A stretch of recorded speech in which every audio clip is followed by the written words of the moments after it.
ईशोपनिषद के मंत्रों को समझकर अपने जीवन में परिवर्तन लाने की कामना हम सब रखते हैं। इसी क्रम में मंत्र 8 में ईश्वर के विविध गुणों का वर्णन किया गया। पिछले दिनों तक हमने ईश्वर के शुद्धम इस स्वरूप को समझने, मन में बैठाने का प्रयास किया। 8वें मंत्र में शुद्धम के बाद परमात्मा के लिए कहा गया अपाप विद्धम। वो परमात्मा पाप से बिंधा हुआ नहीं है, अर्थात जो पाप से युक्त, पाप को करने वाला और पाप प्रिय अर्थात पाप से प्रेम करने वाला कभी नहीं होता, उसको अपाप विद्धम कहते हैं। पाप शब्द से हम सभी परिचित हैं और अपने अपने ढंग से हम पाप की व्याख्या भी करते हैं। पाप शब्द बड़ा प्रचलित होते हुए भी, उसका प्रयोग किया जाता हुआ भी एक ठीक ठीक अर्थ को लोक में नहीं दे पाता। समाज में एक वस्तु को, एक क्रिया को कोई पाप कहता है तो दूसरा उसको पाप नहीं मानता। क्या पाप है और क्या पुण्य है, इसकी व्याख्या भिन्न भिन्न संप्रदायों ने भिन्न भिन्न कर रखी है और उसी के आधार पर वो अपने क्रियाकलापों को चलाते हैं। तो यदि हम भी और सबको सुनते हैं तो हमारे मन में भी पाप और अपाप की, पाप और पुण्य की अनेक मान्यताएं बनी हुई होंगी। वैदिक दृष्टि से ऋषियों ने पाप शब्द का क्या अर्थ किया, पाप का क्या तात्पर्य है, उसको हम समझने का प्रयास करेंगे और उस दृष्टि को पाकर के, ऋषियों की दृष्टि को पाकर के फिर निर्णय करेंगे, उस कसौटी पर निर्णय करेंगे क्या पाप है और क्या पुण्य है, और उसके आधार पर फिर ईश्वर को समझेंगे कि ईश्वर अपाप विद्धम है, पाप से रहित है। महर्षि दयानंद ने उणादि कोश में पापम शब्द की व्याख्या करते हुए लिखा, पांति रक्षन्ति आत्मानम यस्मात् इति पापम। पांति शब्द का अर्थ किया रक्षन्ति, रक्षा करते हैं। संस्कृत में पा शब्द, पा धातु रक्षा करने अर्थ में भी आता है, पा रक्षण,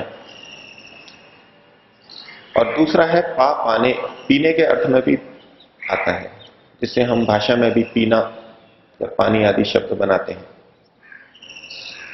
यहां पा रक्षणे इस अर्थ को लेते हुए महर्षि लिखते हैं पांति रक्षन्ति, अर्थात रक्षा करते हैं आत्मानम, आत्मा को या आत्मा की, यस्मात् जिससे, जिससे हम आत्मा की रक्षा करते हैं, अपनी रक्षा करते हैं, जिसको हम अपने से बचाते हैं उसे पाप कहते हैं। क्या तात्पर्य हुआ? जिस चीज को हम अपने लिए हानिकारक समझते हैं उससे अपने को बचाते हैं। जिस भी वस्तु या क्रिया को हम अपने लिए हानिकारक समझते हैं उससे हम अपने को बचाते हैं। कोई भी आत्मा अपना अहित नहीं चाहता, अपने को दुख नहीं देना चाहता। जिससे हम अपनी रक्षा करते हैं, हिंदी में मैं बोल रहा हूं जिससे, संस्कृत में शब्द है यस्मात्। जिससे हम अपनी रक्षा करते हैं, इसके हिंदी में दो अर्थ बनते हैं। एक तो जिसके द्वारा हम रक्षा करते हैं उसको भी बोलते हैं जिससे हम अपनी रक्षा करते हैं। जैसे कि जूते से हम अपनी रक्षा करते हैं, अर्थात जूते के द्वारा हम अपनी रक्षा करते हैं। एक हम कहें कि कांटे से हम अपनी रक्षा करते हैं। से शब्द तो दोनों जगह आ रहा है। हम जूते से अपनी रक्षा करते हैं, हम कांटे से अपनी रक्षा करते हैं, लेकिन इसका तात्पर्य है हम जूते के द्वारा अपनी रक्षा करते हैं और कांटे से हम अपने को अलग रखना चाहते हैं, पैर में चुभ ना जाए।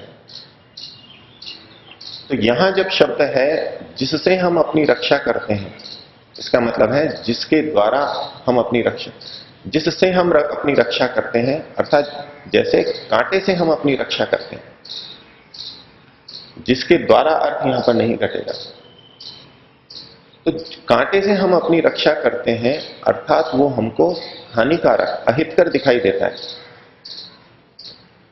तो बड़ी व्यापक परिभाषा कर दी महर्षि ने कि जिससे हम अपनी रक्षा करते हैं बस वही पाप है। किससे हम अपनी रक्षा करते हैं या करना चाहते हैं? हम हिंसा से अपनी रक्षा करना चाहते हैं। कोई हमारी हिंसा करे, हमको दुख दे, शारीरिक हिंसा करे, वाचनिक हिंसा करे, हम नहीं चाहते। तो हिंसा करना ये पाप हो गया। हम असत्य से अपनी रक्षा करना चाहते हैं। दूसरा हमारे साथ असत्य बोल रहा है तो हम बचना चाहते हैं उससे, उसके झूठ से हम प्रभावित ना हो जाए, इससे हम बचना चाहते हैं, झूठ से प्रभावित नहीं होना चाहते। तो इस प्रकार असत्य पाप हो गया, हिंसा पाप हो गई, असत्य पाप हो गया। हम चोरी से अपनी रक्षा करना चाहते हैं, अर्थात चोरी से बचना चाहते हैं, कोई हमारी चोरी ना कर ले, तो चोरी करना भी पाप हो गया। आपने अनेक बार एक पंक्ति सुनी होगी, विविध मत संप्रदायों में इस भाव की पंक्ति मिलती है कि जो व्यवहार हम अपने साथ नहीं होने देना चाहते वो दूसरे के साथ भी ना करें। हम अपने साथ हिंसा नहीं चाहते तो हम दूसरे की भी हिंसा ना करें। इसी प्रकार हर वस्तु के साथ हम हर क्रिया के साथ लगा सकते हैं। तो जिससे हम अपनी रक्षा करना चाहते हैं वो सब पाप है, वो सब छोड़ने योग्य है। अब यदि इसको विपरीत अर्थ में ले लें, गलत अर्थ में ले लें, तो संगति नहीं लगेगी। एक व्यक्ति चोरी करना चाहता है, चोरी करके वो अपना हित देख रहा है, वो अपने को चोरी करने से नहीं रोक रहा, तो चोरी से वो अपनी रक्षा नहीं कर रहा। ऐसा यदि सोचने लगे तब तो जितने भी गलत कार्य हैं वो कोई भी पाप नहीं रहेंगे। लेकिन इसको अपने पर घटा के देखना है कि हमारे साथ यदि कोई चोरी करता है, हमारे से अगर कोई रिश्वत लेता है, हमारे को यदि ठगता है, तो वो हमको अच्छा नहीं लगता, हम उससे सदा बचना चाहते हैं। तो हर दुख से, हर हानि से हम बचना चाहते हैं। तो जो जो क्रिया, जो जो वस्तु हमारे लिए अहितकर है, दुखकारी है, वो हमारे लिए पाप है। अब हितकर अहितकर का निर्णय भी बड़ा विचित्र है। एक व्यक्ति शराब पीने में, बीड़ी पीने में अपना हित देख रहा है, उसमें लाभ देख रहा है, सुख देख रहा है। चोरी करने में अपना हित देख रहा है, लाभ देख रहा है। तो इस हित और अहित का, लाभ और हानि का निर्णय बिना ठीक विवेक के, बिना विद्या के नहीं हो सकता। तो मंत्र में जहां ईश्वर के लिए पहले कहा गया था शुद्धम और फिर कहा अपाप विद्धम, शुद्धम का अर्थ करते हुए महर्षि ने कहा था कि जो अविद्यादि दोषों से रहित है, तो जो शुद्ध है वही पाप से रहित होगा। जब हम अविद्यादि दोषों से रहित होंगे तभी हम ठीक निर्णय कर सकेंगे कि क्या हितकर है और क्या अहितकर है। और तब जो हितकर है वही हमारे लिए पुण्य है और जो भी अहितकर है वो हमारे लिए पाप है। तो वेद में जिस चीज का निषेध किया गया वो पाप है और जिस चीज का विधान किया गया वही पुण्य है। जिसका निषेध किया गया वो आत्मा के लिए अहितकर है और जिसका विधान किया गया वो आत्मा के लिए हितकर है। इसलिए यदि हम अपने विवेक को हटा भी दें, अपनी ऊहा को हटा भी दें और बस वेद के अक्षरों के अनुसार जीने लगें, तो हम भी पाप से रहित हो जाएंगे। तो पाप का मतलब ही यही हुआ जिससे हम अपनी रक्षा करते हैं, अर्थात जो हमारे लिए हानिकारक है, और इसका निर्णय वेद के अनुसार होगा। महर्षि यास्क ने पापी की व्याख्या की। पापी की व्याख्या से भी हम पाप को समझ सकते हैं।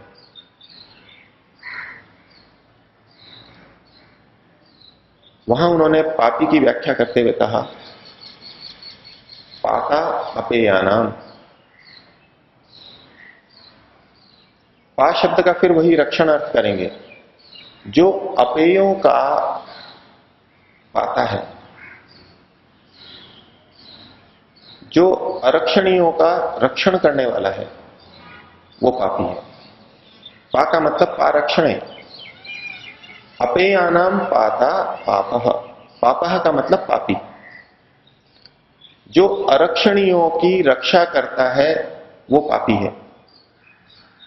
तो इसके माध्यम से हम पाप की व्याख्या कर सकते हैं कि जो अरक्षणीयों का रक्षण करना है यही पाप है। और परमात्मा में घटा के देखें तो परमात्मा कभी अरक्षणीयों की रक्षा नहीं करता, इसलिए वो अपाप विद्धम है। परमात्मा का मुख्य निज नाम ओम है और ओम का अर्थ ही है कि जो रक्षा करता है। अब रक्षण धातु से ओम शब्द बना है, जो रक्षा करता है। परमात्मा का मुख्य निज नाम रक्षण अर्थ को द्योतित कर रहा है। तो परमात्मा अरक्षणीयों की रक्षा कभी नहीं करता, इसलिए वो अपाप विद्धम है। हम पापी व्यक्ति को देखें, हम अपने राग की रक्षा करते हैं, हम अपनी अविद्या की भी रक्षा करते हैं, हम अपनी विपरीत मान्यताओं की रक्षा करते हैं, उसको हटने नहीं देना चाहते। हम अपने असत्य की रक्षा करते हैं, हम अपने असत्य को हटने नहीं देना चाहते। जब हम हिंसा करते हैं तो हम हिंसा की रक्षा करते हैं। जब हम असत्य बोलते हैं तो हम असत्य की रक्षा कर रहे होते हैं। तो हमारा हिंसा का व्यवहार, असत्य का व्यवहार ये बताता है कि हम इनकी रक्षा कर रहे हैं। हमको ये स्वीकार्य है, हम चाहते हैं ये हमारे जीवन में रहे। तो इन अरक्षणियों की रक्षा करने के कारण हम पापी हैं।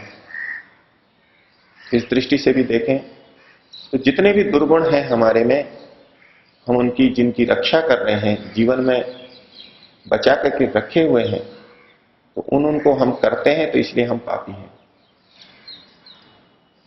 तो पाता अपेयानाम, जो अपेयों की रक्षा करता है, अरक्षणियों की रक्षा करता है, वो पापी है। जो दोष्ट व्यक्ति की, दोषी की रक्षा करता है, अपराधी की रक्षा करता है, वो भी पापी है। जो अन्याय की रक्षा करता है वो भी पापी है। अन्याय को चला रहा है वो भी पापी है। हर क्षेत्र में व्यापक रूप से इसको हम देख सकते हैं। और पाता अपेय नाम का एक दूसरा अर्थ भी है। जब पाने अर्थ करेंगे, जो अपेयों को पीने वाला है वो भी पापी है। जो मद्य को पीता है, अपेय है, वो पापी है। इसी प्रकार से जितनी भी गलत चीजों का सेवन है करने वाला है, वो सारा का सारा पापी है। और अपेयों को पी करके हम पाप कर देते हैं। हम धन के मद को पी लेते हैं तो भी हम पाप करते हैं, पद के मद को पी लेते हैं तो भी पाप करते हैं। तो अपेयों का पाता, पाता अपेय नाम, अरक्षणियों की जो रक्षा करता है वो भी पापी है। और जो गलत चीजों को, असेव्य चीजों को सेवन करता है वो भी पापी है। महर्षि यास्क ने कुछ और बातें कही हैं, इसको हम आगे समझेंगे। पाप क्या है, पापी क्या है, इसको हम भली प्रकार ऋषियों की दृष्टि से समझ सकें, इस भावना के साथ में पहले पंक्तियां बोलेंगे, फिर ओम का उच्चारण करेंगे। वेद स्वाध्याय सत्संग करते रहो, एक दिन प्राप्त सद्ज्ञान हो जाएगा। शांति होगी, परम भ्रांति मिट जाएगी। पाप तापों का अवसान हो जाएगा। वेद स्वाध्याय सत्संग करते रहो। ओम का उच्चारण। अपाप विद्धम, परमात्मा के स्वरूप का स्मरण रखते हुए। ओ